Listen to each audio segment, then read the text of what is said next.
Well, good morning, Little Masters, and welcome back to today's Tolkien Times. I'm the Man of the West, also from the Prancing Pony podcast, and let's get this week started with Mailbag Monday. So Brett S. writes in and asks, what is your preferred order for reading all the books?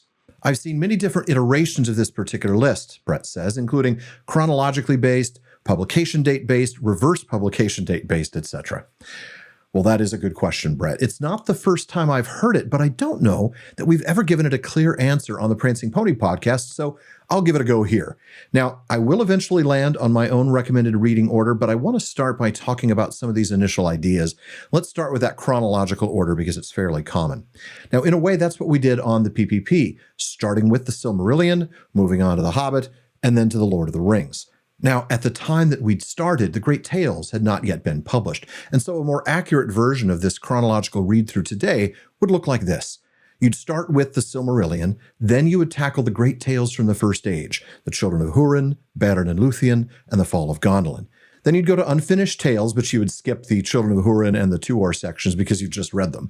Then you would read The Hobbit, and finally, as the conclusion of the story, you would read The Lord of the Rings. Now, if you're an experienced Tolkien reader, I think this is a sound basis for an order in which to reread the books, but it is definitely not what I'd recommend for somebody who's looking for a first read-through. So let's take a fictional first-time reader. When it comes to Middle-earth books, regardless of the reader's age or experience with fantasy fiction, I'd still 100% recommend starting with The Hobbit. It is a light adventure that introduces you to hobbits, elves, dwarves, Gandalf, and more. Reading it before you read The Lord of the Rings not only gives you a little bit of context for the later tale, but it avoids, well, let's be honest, some potential disappointment. A first-time reader reading The Lord of the Rings first, they're very likely to get to The Hobbit and expect it to be more than it is, which it most certainly isn't. And then you'd read The Lord of the Rings, of course, and once a first-time reader has gone through those two, The Hobbit and The Lord of the Rings, I'd recommend trying the Silmarillion. And while some will say you can safely skip the two prefatory bits, Ainulindale and Valaquenta, I think that doing that has a negative impact on the story as a whole. Understanding concepts like Spibimi, now that's my shorthand for shall prove but mine instrument, and it's a topic for a Silmarillion Saturday if ever there was one, along with things like the nature of Arda, the secret fire, all of that. The Ainulindale is essential to the Silmarillion, and I would even argue to the whole of Tolkien's Middle-earth legendarium. So definitely don't skip that. Now, after that, if this first-time reader still wants more, I'd go to the Great Tales, but not quite in published order. I would instead go in order from more narrative to more commentary from Christopher, who edited these volumes well after his father's death. I'd start with the Children of Húrin, which of course was the first one published, all narrative, aside from Christopher's introduction, but then I'd move to the Fall of Gondolin before wrapping up with Beren and Luthien, which has a lot of commentary and different versions. Finally, I would have that first-time reader tackle Unfinished Tales, skipping the bits on Húrin and Tuor naturally. Then optionally, a small break of sorts, reading The Adventures of Tom Bombadil. That's a short book of poetry with a number of Middle-earth adjacent works. At that point, if the voracious first-time reader is still hungry, dive into the 12-volume collection of the history of Middle-earth, plus the nature of Middle-earth as it's along the same lines. Just know this is not a story. It is a set of books in which Christopher Tolkien illuminates his father's manuscripts and draft process. He brings in epic poetry, essays and stories and notes that aren't found anywhere else, and more. But it isn't a cover-to-cover sort of read, at least not for most. Now, even if they don't tackle the history of Middle-earth, and I don't blame them, this theoretical first-time reader is now a tested veteran. And so my advice going forward would apply to both of you. What books to read before rereading the Legendarium?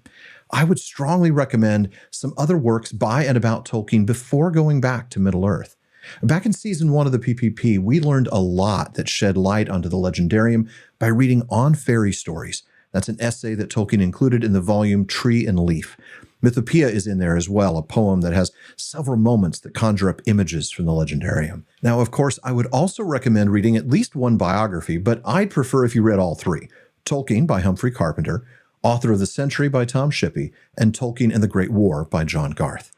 Now, finally, while you don't have to read all the letters in the volume, I would recommend the volume of collected letters, as Tolkien answers a lot of questions about his works in there. Then go back and do the chronological read through, but this time with some assistance. If you have the time, listen to season 1 of the Prancing Pony podcast as you read through the Silmarillion. And while you can keep that up throughout The Hobbit and The Lord of the Rings, I do have other recommendations as well. I would recommend reading Douglas A. Anderson's Annotated Hobbit when you get back to that book on your next read through, and use Wayne Hammond and Christina Scull's The Lord of the Rings: A Reader's Companion when you get to that part of the story.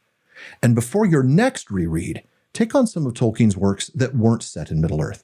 Read Smith of Wootton Major for more on Fairy. Read Leaf by Niggle for the very best allegory by an author who claims to cordially dislike the genre. Read Farmer Giles of Ham for some comedy, including some very clever philological jokes. Read the Father Christmas letters for heartwarming inspiration and to feel like a totally inadequate parent. And that's just a sprinkling. But folks, that does wrap it up for today's Mailbag Monday. If you have a question you'd like me to answer, please email it to barliman@theprancingponypodcast.com and let them know it's for today's Tolkien Times. I'll get to it soon.